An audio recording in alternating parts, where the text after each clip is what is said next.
And now, from the CFTK-TV studios, this is Open Connection with your host, Robert Pictou.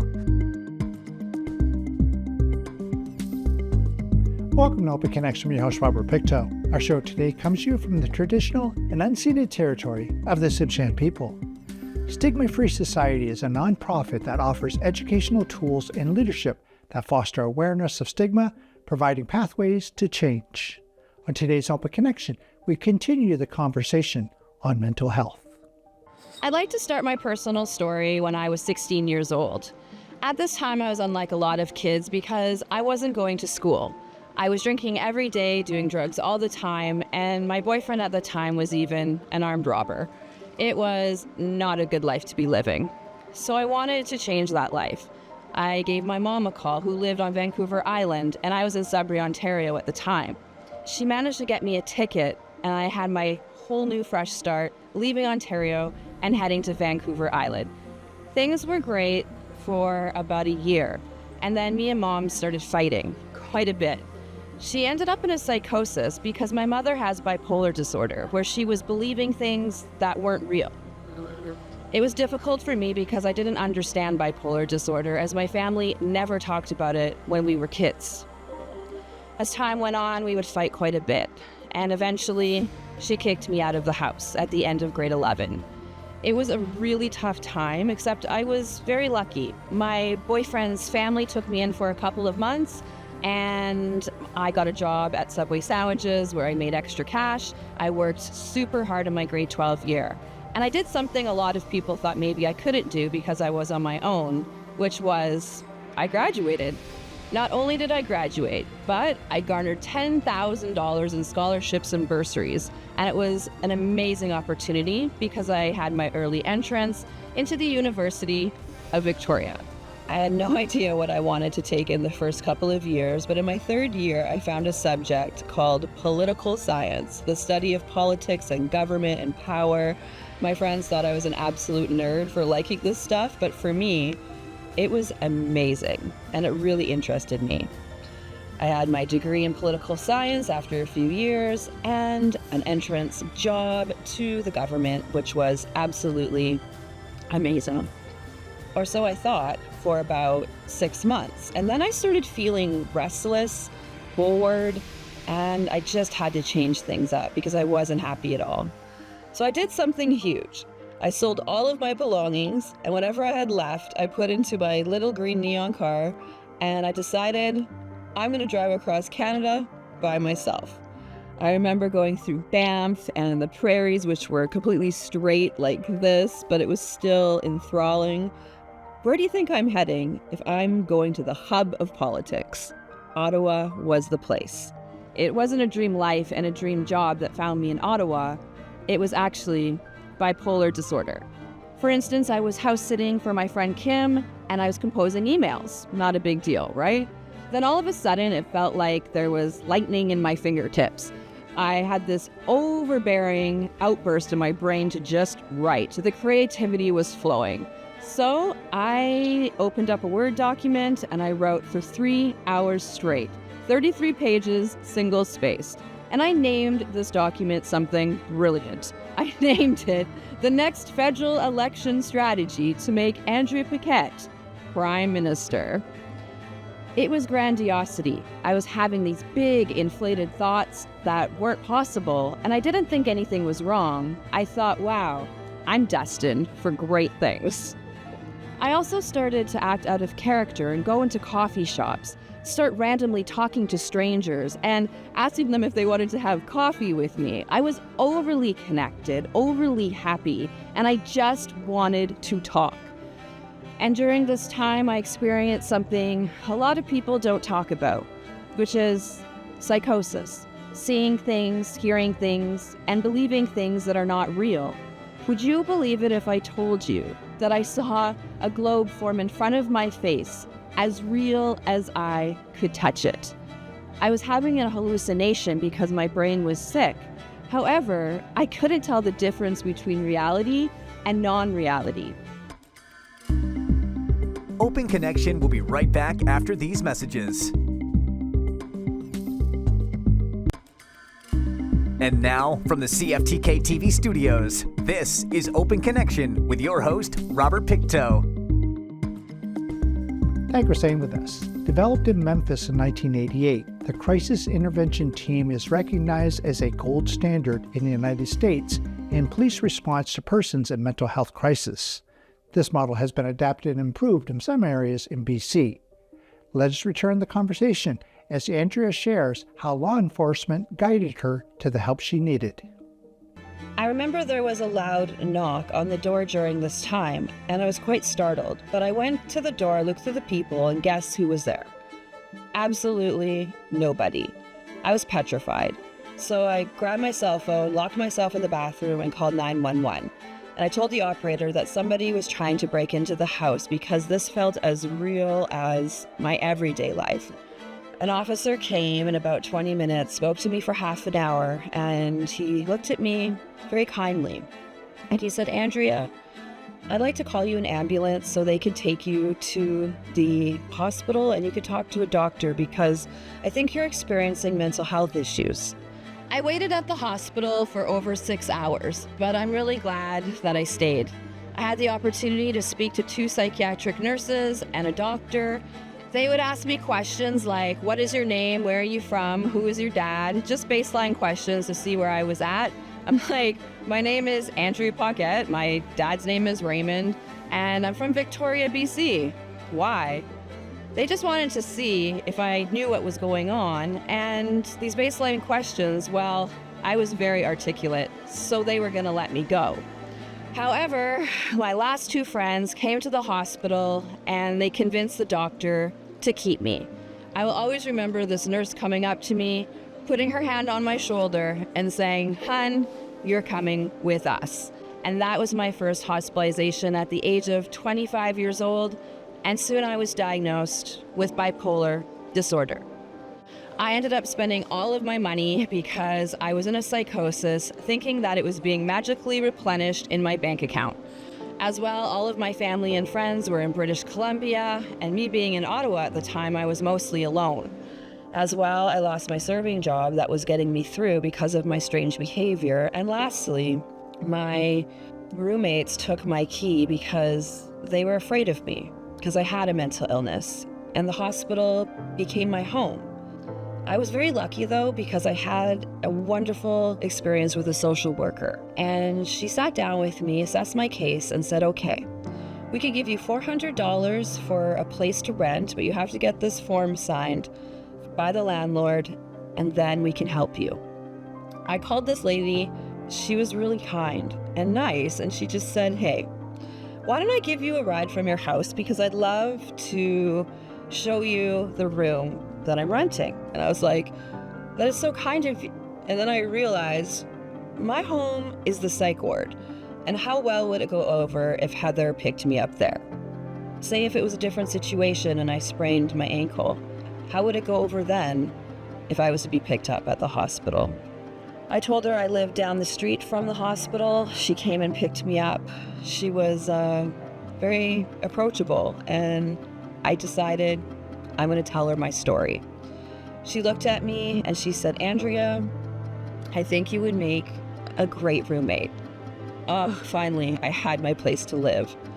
I ended up getting 2 jobs right away, Boston Pizza and some other dining jobs serving, so that I could save up money to go back to Victoria. However, I started noticing body changes because of these medications that I was on. I ended up gaining 30 pounds in 3 months. I had cystic acne that I couldn't control. It was difficult to manage, and at times I felt like I perhaps even felt worse than I did before. So I went off of all of the medications, not blaming at all the recent mental health breakdown that I had, but just blaming all the meds. When I drove back across Canada, it was not beautiful and amazing. It actually was really dark, because when I ended up in Victoria, I had the deepest, darkest depression of my entire life. Taking a shower was like climbing Mount Everest. Everything was so hard and everything was so difficult. And the truth is that I medicated myself to sleep for 2 weeks, day and night. And then I eventually attempted to take my life, which landed me in the intensive care unit of the hospital for 3 days. I don't just share about my suicide attempt because it's part of the personal story. I share because I really do not want one person to suffer in silence like I once did. I didn't reach out at all. I could have reached out to my family and my friends, even to my doctor. I didn't know there was a national suicide hotline, and there is always help, and there is always hope. But I'm really lucky because I made it through, and I met a psychiatrist in the hospital for the second time. He was absolutely wonderful, and he taught me that living with mental illness is possible, and it is manageable. I got on some new medications. I was very reluctant. I didn't want to, but I decided the doctor is the expert and I'm the patient, so I'm going to listen to what he says. And I also learned that mental health management is a lot more than just medication. It is also ensuring that I get out during the day to get some sun on my face. And I also had a wonderful psychiatric nurse who helped me with counseling. It actually was a much better time for me and things got a lot better. When I was walking home from the hospital, I soon realized, wow, I have absolutely no plan for my life at 26 years old. So I decided, in good Andrea fashion, I'm going to take a trip. I'm going to get away from Canada because, my goodness, things went so poorly in Ottawa and there was nothing but bad memories. I ended up in South Korea. I soon became an English teacher for children, and these kids gave me something that I hadn't been feeling for a long time, which is belonging. About 6 months into my second contract, I decided I'm going to take a little trip to Canada. I took a vacation and ended up in the beautiful Victoria, BC, my former home. When I took a long walk down the harbor, I realized something huge. I realized it wasn't so bad anymore, and I'm gonna come home. I decided to take a bunch of workshops and seminars just to find out what are my goals and what do I want to do next. This facilitator called me out in front of 500 people to come share what I've learned at the front of the room. I was petrified and shaky and scared, but I grabbed the microphone, I went up to the front in front of 500 people, and I said just this. Hi everybody, my name is Andrea, and I've learned in this seminar that I have bipolar disorder. But I'm not bipolar disorder. I've learned that I have a mental illness, but I'm not defined by that illness, and I can live an amazing life. The stigma had shattered that inner shame, and from this point, my life took a dramatic turn for the best. I soon created bipolarbabe.com, which is a place of comfort, understanding, and a place where people could connect who were dealing with any sort of mental health issue. My slogan was stomping out stigma, and the blonde little superhero was me in 2009. I went into one classroom in Victoria, BC, 15 students. To this day, I've spoken to nearly 30,000 students. With our programming, we are all about education when it comes to stigma with a focus on mental health. We educate children, grades 7 to 12, adults in the community, and now the online stigma-free zone program. This program can be accessible to anybody across North America and even beyond. I just want to say that I never knew in a million years that my biggest curse would actually become my biggest gift. And for that, I wouldn't change a thing. Open Connection will be right back after these messages. And now, from the CFTK-TV studios, this is Open Connection with your host, Robert Pictou. Welcome back to Open Connection. The Rural Mental Health Wellness Toolkit is an online community-based mental health program that creates access to mental health wellness, education, and rural peer support training. Warren Ellis tells us more about the Rural Mental Health Wellness. We've had a pedigreed seed farm there since 1923 when my grandfather started. Got married, had 3 kids, and my son and his family have bought the farm and seed business from us, from my wife and I. Yeah, well, there is a lot of peer support in the farming community in general, but you can get it sort of pinpointed on the groups. on the organizations that you work with. And you suddenly realize if you're talking to people there, I'm from Wawanesa, but there was, people from Dauphin on the board, and there was people from LaSalle and from Steinbach, and there were similar problems, and they had different ways of handling them, but there was a lot of compassion for the problems each of us had, even though they were very similar. And so I think that was very helpful. I remember being in a meeting. It was a national meeting for agriculture. I think it was in Calgary maybe, and we had international guests there, and we were all sort of, the end of the meeting had come, and they said, well, okay, what's everybody going to be doing when you go home? They wanted all the farmers. Well, so we all said our little bit. I'm going home and I've got to spray some cropper, or I've got some insects and I've got to do this and that. And this one fellow from North Africa said, he said, since I've been away for 2 or 3 weeks, somebody's attacked, some organization that had attacked, and he says he's not sure whether he's got a farm left to go back to. Everybody who was whining, complaining about the fact that pesticides and little those things, puts it in perspective really, really fast when somebody says something like that. And you suddenly realize just how lucky you have it. And the anxiety that farmers feel, and I never had that, I don't think. But I know there were times in dealing with farmers, because we'd have farmers come in on the seed plant and we'd hear them talk. And I know there was one farmer, and I thought, geez, that guy's, he's carrying too much, and he's not able to exercise it, to release it. And became kind of worried about it. It was a neighbor, and I kind of became a little bit worried about him. And so I would phone him from time to time and say how things were going. And I don't know whether he had anxiety or not, but he just sort of seemed, he wasn't able to laugh at it. And I think that's, for me, that's a sign of all of a sudden I can't laugh at something. It's not a good sign, I don't think. Well, yeah, a lot of the stressors, I think, are outside our control. As farmers, we are totally at the mercy of weather, and whether it's a drought or a flood. So that's very frustrating when you've done everything right to the best of your ability, and all of a sudden your success is out the window because of something beyond your control. But in terms of how you react to it is critical, I think. And how I reacted to it, I think, was by talking about it. I was feeling stress, and so I let it go. And so if I had a problem or if I had success, I would chirp about it. And I didn't realize this was my, a therapy device, but I think it was when I think back on it, because there were so many people I talked to. And I was lucky because I had people, revolving door in our office, people coming in, and looking back on it, I think that really helped. My customers are also my friends.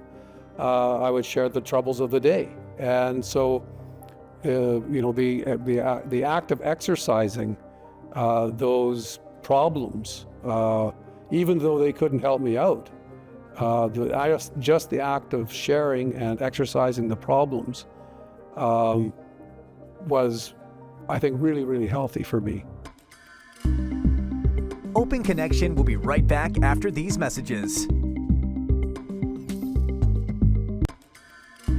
And now, from the CFTK-TV studios, this is Open Connection with your host, Robert Pictou. The expression "time waits for no man" means some things are inevitable, such as birth, death, the sun rising in the morning, and the passage of time.